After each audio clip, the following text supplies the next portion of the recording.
अलका जी, महिलाओं का मुद्दा एक बड़ा मुद्दा है। महिलाओं को अपनी ओर हर पार्टी करना चाहती है। कांग्रेस पार्टी ने भी ऐलान किया है, लेकिन क्या आपको लगता है इस मुद्दे पर आम आदमी पार्टी का कहना है कि उनको एज है क्योंकि वो पहले से सत्ता में मौजूद हैं और वो बाकी तमाम बेनिफिट्स लोगों को पहुंचा रहे हैं, तो उनकी बात पर ज्यादा विश्वास किया जाएगा? क्या आपको लगता है कि ये चुनौती होगी आपके लिए?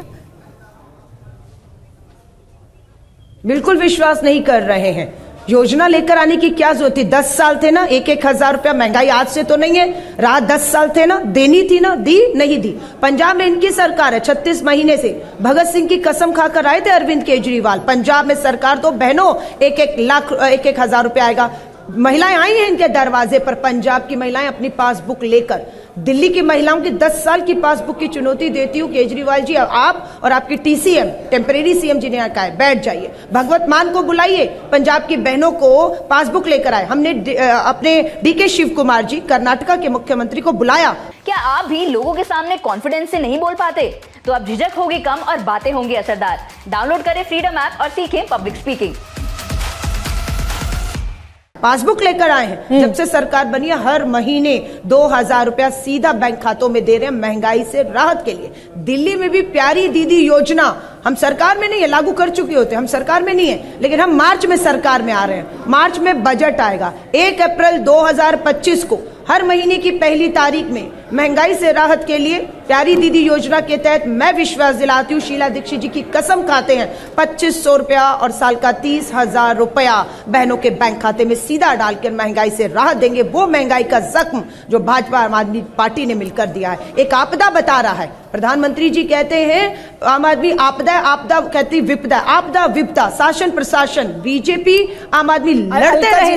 लेकिन इसके लिए तो आपको पार्टी का निचले स्तर तक काडर चाहिए होगा। क्या कांग्रेस पार्टी की सबसे बड़ी चुनौती यही है कि आपका काडर आपसे छिटक गया है? आपके पास नीचे से लेकर ऊपर तक उस तरह से कार्यकर्ता अब नहीं जुड़े हुए हैं जो 10 साल पहले जुड़े हुए थे। क्या कांग्रेस पार्टी एकजुट नहीं है? क्या यही बड़ी चुनौती है?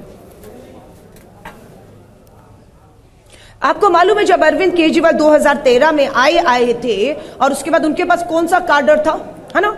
दिल्ली चुनाव लड़ती है, दिल्ली के लोग 1,55,00,000 लोगों को पता है, वो बाहर आते हैं। हमारे नेता, हमारा काडर, हमारी पार्टी को कमजोर करने, तोड़ने की कोशिश की। आज कितने लोग जिन्हें अरविंद भ्रष्ट कहते थे, वो उनकी पार्टी पे चुनाव लड़ रहे हैं। चंद्री चौक, मटिया महल, मटियाला, कितनी सीटें बताऊं? आदर्श नगर कांग्रेस के थे, भ्रष्ट बताते थे इनकी टिकट पे हैं, इनके लोग भाजपा की टिकटों पर लड़ रहे हैं। लेकिन हमारे जैसे कांग्रेसी जो 30 साल से इस दिल्ली में है, हम दिल्ली वालों की लड़ाई को लड़ रहे हैं। अलका लांबा जी, हम छलावे में मत रहे।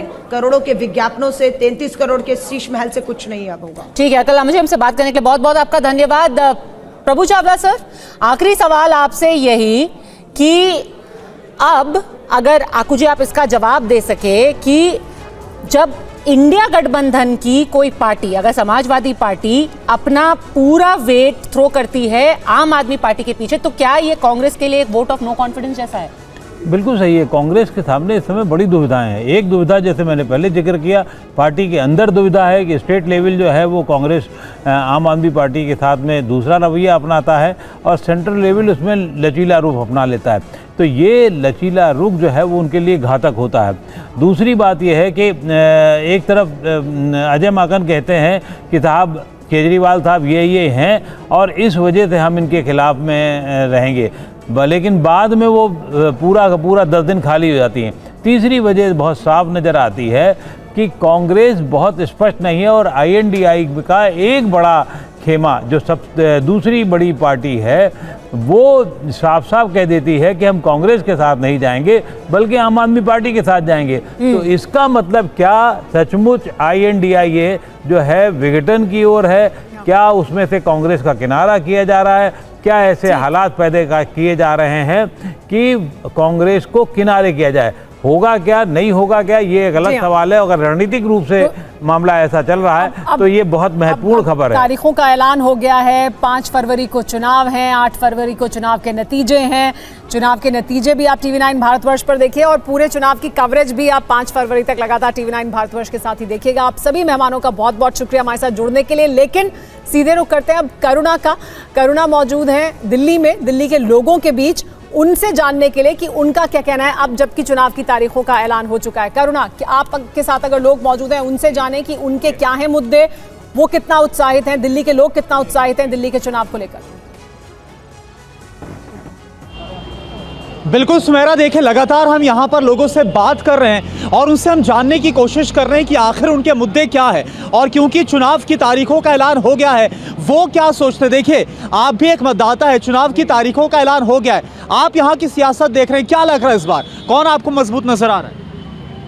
नहीं, हम यहाँ के चलिए आपको क्या लग रहा है? वोटर्स नहीं है। अच्छा चलिए ठीक है, यहाँ पर कुछ और लोगों से बात करता हूँ। आप बताइए इस बार क्या लग रहा है, कौन आपको ज्यादा मजबूत नजर आ रहा है चुनाव की? बीजेपी आपको मजबूत नजर आ रही है, ऐसा क्यों आपको लग रहा है?